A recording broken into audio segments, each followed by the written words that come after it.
What's up, DBI? It's Riz here again with another roleplay review, and this time it's going to be covering the roleplay Khonsubonus.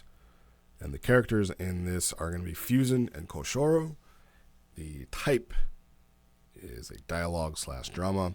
There is no arc for this one, and the synopsis is basically that Fusen is released from his cell in the Legende to engage with his bi-weekly visitor, to share food, and a shadow game between them called War. Very imposing stuff. So, to jump into this one, it's Koshoro and Fusen meeting with one another every 2 weeks, like clockwork. To which I'm going to start off and say that's very weird to me. It's pretty weird that they would even consider giving him a visitor, but it's also very endearing that Koshoro would be the one to be his visitor. And it is as you guys think, they release him and Fusen's hard on for the Billy Badass, not relenting a little bit in that. And it's very apparent that he wants to stay that way. I'm going to say the character Fusen wants to be this way. He wants to be Mr. Hardass. That just is what it is. To the point where, he almost flat out refused being let go. And I think this is more of an Eichenbahn thing of all right, asshole, you want to stay here? Fine.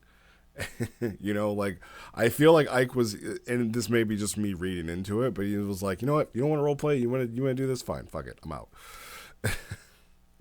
But, eventually Fusen's take me off this cross, which I don't think that anybody would crucify him like that, basically, but, to each their own.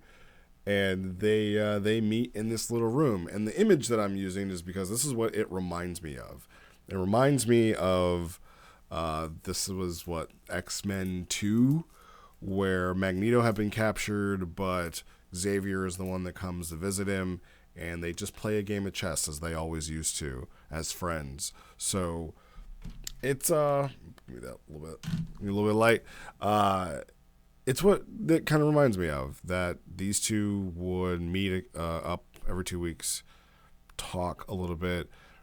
Maybe this is Koshoro trying to rehabilitate Fusen in some way. Maybe he's just doing it for his own personal selfish reasons. To make himself feel good of hey, look at me. I'm trying here. I'm the only one trying here. I'm doing the good deed. And if that were the case, it would make sense as to why Fusen is so adamant against seeing him.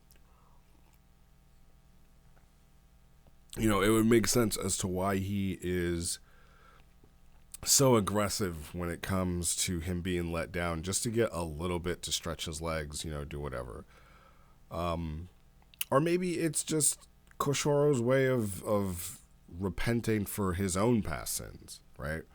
Because we got to remember, Koshoro was in jail, locked up as well. So if there's anybody who knows what this is like, it would be him. And that's something that I kind of wish was said in the text.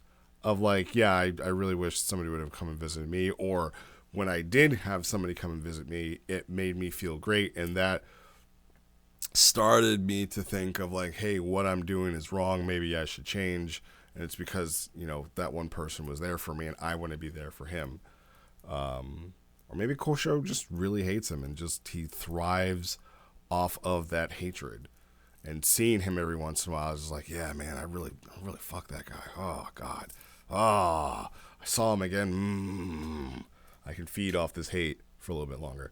That's not it. That's just me speculating. But they get 2 hours together every week. And I'm going to say, I said this to Sarah earlier before I recorded this video, was that I was so worried about what this log was going to be based off of its name. Y'all really got me. Y'all really got me when I'm Khonsubonus. Oh, God. Right? Oh, God, what is this about to become? Because it could be anything. It could be a whole bunch, a lot of things. But we come to find out that Khonsubonus is, I guess, our in-game, in-RP Thanksgiving. That's what it is.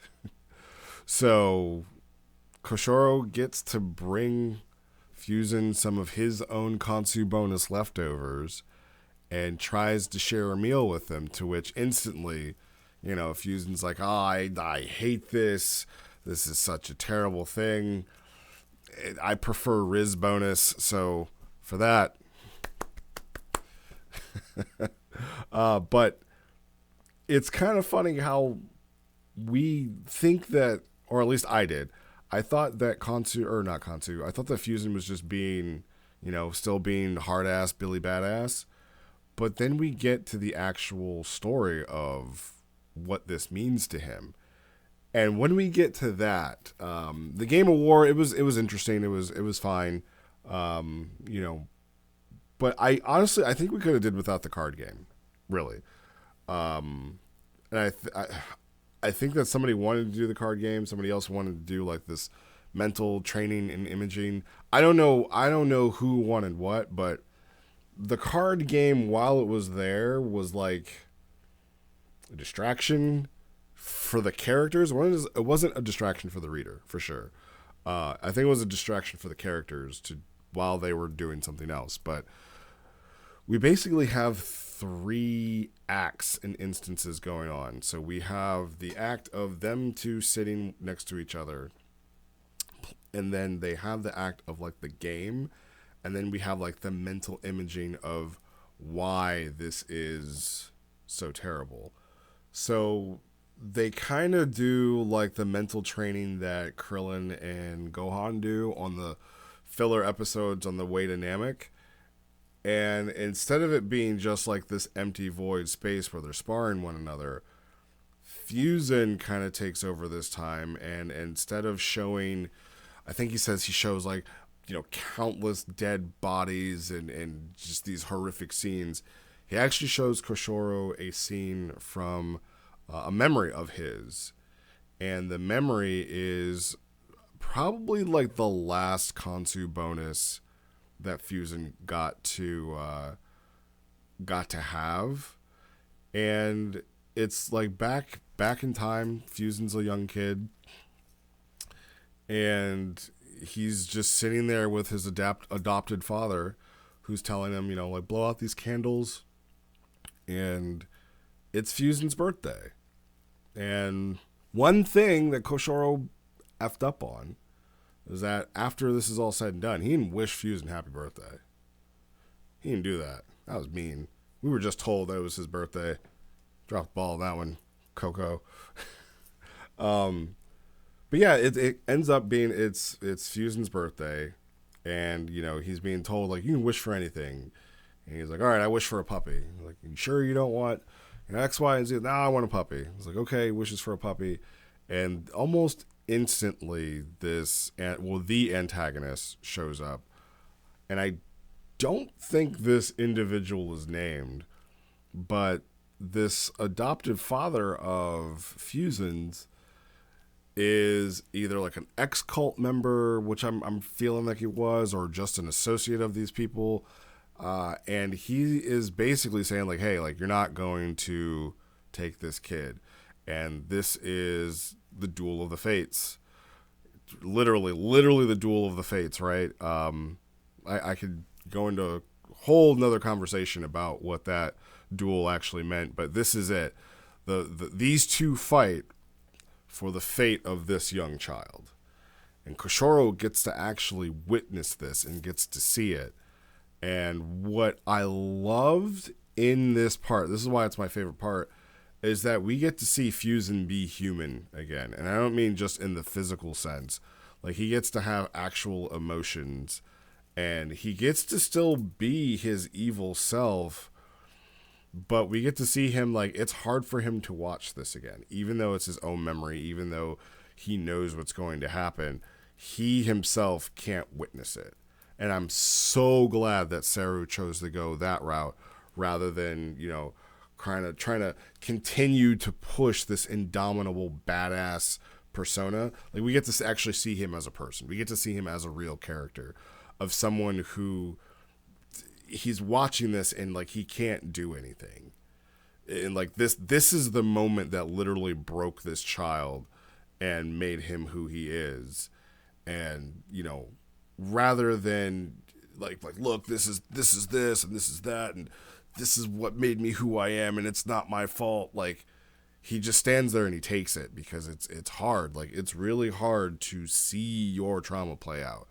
You know, we've all gone through stuff, and yes, it's like vivid in our memory, but imagine having to actually visually see it again. It was hard for him, and he even says, like, there's nothing I can even do right now. Like, we're told power level wise that the two fighting are about as strong, so I'm assuming that they're tier 2. So, you know, his adoptive father and the man that takes him away and trains him, they're about tier 2. Fusen is tier 2. He could go try and like fight this and stop it, you know, be like a ghost or whatever, and I can't touch it, but he's like physically frozen in place. And that could mean one of two things. To me, it could mean that this has happened to him so many times that maybe he's tried and he just knows like, hey, like there's nothing I can do. All I can do to stop this is just to stand here because there's nothing else that I can be done. Or he's just too scared, right? But it's great to see some personality outside of anger and edgelord out of Fusen. And then, you know, Koshoro is witnessing all this. And I feel like Koshoro didn't react as much as I thought that he would. I mean, it's okay to take a sideline and let someone else take the spotlight, let someone else take the story without, you know, I feel like he could have did something. Like, I know that he was there and there's the part where, you know, like he's trying to protect the two of them from the debris and things like that. But I don't know. Maybe I would have to read it again and really like digest what's going on here. But I feel like while Koshoro did a good job here, I thought maybe he would have wanted to emote more of what was happening to him, seeing his enemy like this, right? Given a character who's all about family, seeing someone lose their family, I just thought would be a little different. And maybe that's something that will come up later in Koshoro's story. But I did just kind of think like, okay. Yep, okay. All right. You know, like, okay, that happened. And then Koshoro at the end, he does, you know, he prays for Fusen. So, like, it's clear that he cares. And I really feel like this was just Ike just stepping back and be like, Fusen, it's your time to shine. This is your story. Go on with it. But in the end, I mean, we all know that, you know, Fusen becomes who he is and he's trained by these other people. So it was not at all what I was expecting, especially when I read the synopsis of, okay, so they play a card game. I thought they would talk more, you know, probably argue, and it would escalate. And, you know, I'm just going off of like the title and the synopsis. That's what was all coming in my head. And then we actually get to see this wonderful piece from Fusen in his backstory a little bit more. So yeah, I thought it was really good. And what's weird is that while I see Fusen and I see his backstory, and it's tragic and it's sad, it still doesn't make me feel bad for him, which is a good thing because it means he is still the villain and not he is not simply the result of his upbringing, right? Like, I still feel like I still keep that dude locked up, right? Like, people, free my dude Fusen, keep that dude locked up. That's how I feel.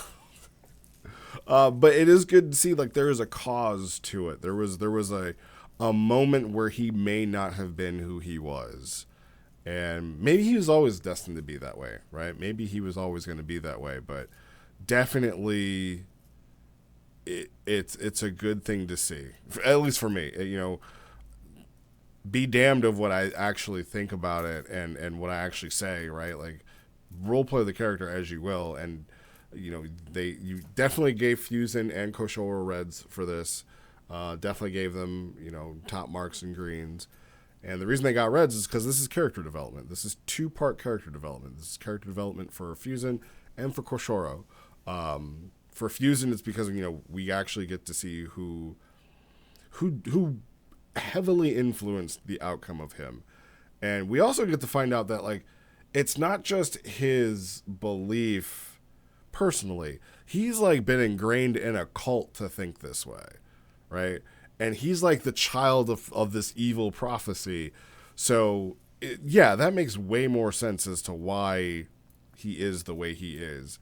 And honestly, had I known that, I may not have even done the Almond stuff with him. I might have changed it a little bit to maybe have been like this great deity that this dude is talking about. And maybe it is. Maybe that deity still is Almond. Who knows? Yeah, he's like raised by this crazed cult leader who was like sacrificing children and stuff like that. So definitely character development that happened there. Because again, he gets to see himself go through the most traumatic part of his life and can't do anything about it. And then for Ko, it's like, yeah, like I was once a prisoner, and I'm paying back what I wish somebody would have done for me. So good job, guys. I've rambled on for about 15 minutes. As always, thank you for your time, and I will see you guys next time.